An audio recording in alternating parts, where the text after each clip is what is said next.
بسم اللہ الرحمن الرحیم۔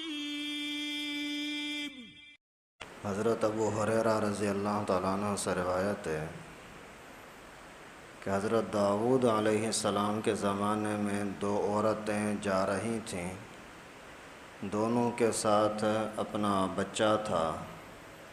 بھیڑیا آیا اور ایک کے بچے کو اٹھا کر کے لے گیا، دوسرے بچے پر دونوں عورتیں جھگڑنے لگیں۔ ایک نے بولا کہ یہ بچہ میرا ہے، تیرا بچہ بھیڑے نے اٹھا لیا۔ دوسری عورت نے کہا کہ نہیں، یہ بچہ میرا ہے، تیرا بیٹا بھیڑے نے اٹھا لیا۔ یہ کیس لے کر کے حضرت داؤد علیہ السلام کے پاس پہنچیں تو حضرت نے دونوں کی باتیں سن کر کے، اور باتوں کے اندر بڑی عورت چالاک تھی، ماہر تھی، اس کے حق میں فیصلہ سنا دیا۔ تو یہ عورتیں، چھوٹی عورت رو رہی تھی، دل برداشت نہیں کر رہا تھا، لیکن فیصلہ ہو گیا۔ دونوں جیسے باہر نکلیں تو بیٹے حضرت سلیمان سے ملاقات ہوئی، حضرت داؤد علیہ السلام کا بیٹا۔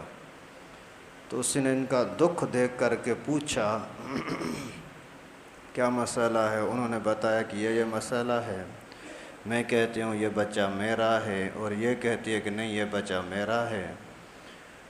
تو حضرت سلیمان علیہ السلام نے فرمایا کہ ابھی اس میں لڑتی جھگڑتی کیوں ہو، آپس میں نفرت کرو گی؟ لاؤ چھری، میں اس کو کاٹ کر کے دو ٹکڑے کرتا ہوں، آدھا ٹکڑا وہ لے لے، آدھا وہ لے لے۔ تو جو چھوٹی عورت تھی جس کو بچہ نہیں مل رہا تھا، اس نے جلدی سے بولا کہ نہیں نہیں، بچہ اسی کا ہے، بس اسی کے پاس رہنے دو، مجھے بچہ نہیں چاہیے۔ حضرت سلیمان علیہ السلام نے پھر وہ بڑی عورت سے بچہ چھین کر کے چھوٹی کو دے دیا۔ مقصد یہ ہے کہ چھوٹی عورت نے بولا کہ نہیں، اس کو کاٹو نہیں، اسی کو دے دو۔ مقصد یہ ہے کہ بیٹا اسی کا تھا، تبھی کہہ رہی تھی نا کہ میرے آنکھوں کے سامنے میرا بچہ اگر کٹے گا تو مجھ سے کہاں برداشت ہوگا، بھلے مجھے نہ ملے لیکن زندہ تو رہے گا۔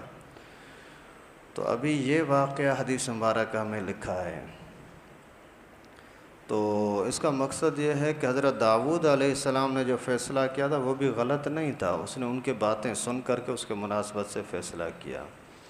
اور حضرت سلیمان علیہ السلام نے جو فیصلہ کیا وہ اسی نے پھر انہی سے حق نکلوایا کہ یہ خود ہی بولیں کس طریقے سے۔ اسی کو بولتے ہیں کبھی کبھار بات کرنے کے اندر ایسے انداز سے بات کرو کہ سامنے والا پھنس کر کے اور حق کو اس کی زبان سے نکل جائے۔ اس طرح کے کئی سارے واقعات آتے ہیں۔ حضرت علی رضی اللہ تعالیٰ عنہ کے پاس کوئی آیا، آ کر کے کہنے لگا کہ حضرت میں نے اور اس نے ساتھ کھانا کھایا ہے، ایک مہمان بھی ہمارے پاس آ گیا تھا، اور 3 بندوں نے مل کر کے کھانا کھایا، ابھی اس نے پیسے دیے، 8 درہم ہمیں خرچی دی، ابھی تقسیم کرنے کے لیے میں بول رہا ہوں کہ 4 آدھا کریں، یہ بولتا ہے نہیں تو 3 لے لے، میں 5 لوں گا، ابھی مجھے انصاف چاہیے۔ حضرت علی نے فرمایا کہ بس جو جتنا دے رہا ہے خوشی سے لے لے۔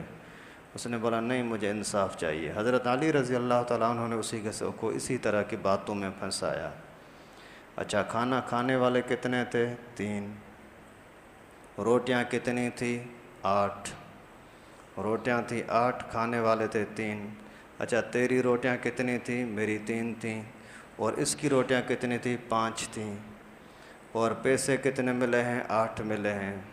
بولا ابھی بات سنو، 8 روٹیاں ہیں، 3 بندوں نے کھائی ہیں، مطلب کہ اتنے ٹکڑے اگر کریں تو سب بندوں نے 8، ایک نے ٹکڑے کھائے، 8 دوسرے نے، 8 تیسرے نے، ٹوٹل کریں 24 ٹکڑے۔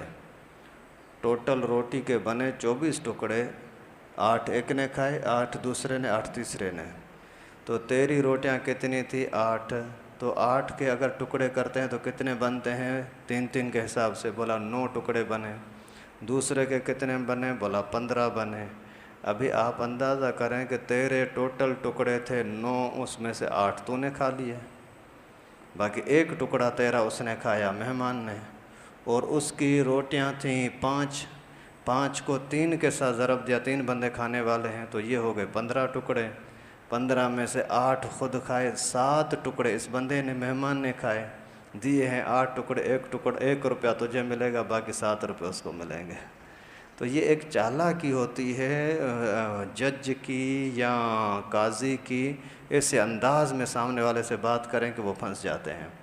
تو حضرت سلیمان علیہ السلام نے ابو کے فیصلے کا انکار نہیں کیا، لیکن ان کو زیادہ تسلی دینے کے لیے اس طرح کا فیصلہ کیا کہ دونوں مطمئن بھی ہو گئے اور فیصلہ حق بھی ہو گیا۔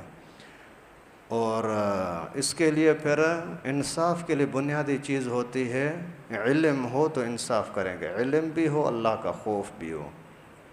آج کے زمانے میں اگر جج ہو یا محلے کا کوئی بھی بندہ ہو جو 2 فریقوں کے بیچ میں، 2 جماعتوں کے بیچ میں، 2 بندوں کے بیچ میں فیصلہ کر رہا ہے، اگر علم نہیں ہے تو بھی غلط فیصلہ کرے گا، علم ہے لیکن اللہ کا خوف نہیں ہے تو بھی غلط فیصلہ کرے گا۔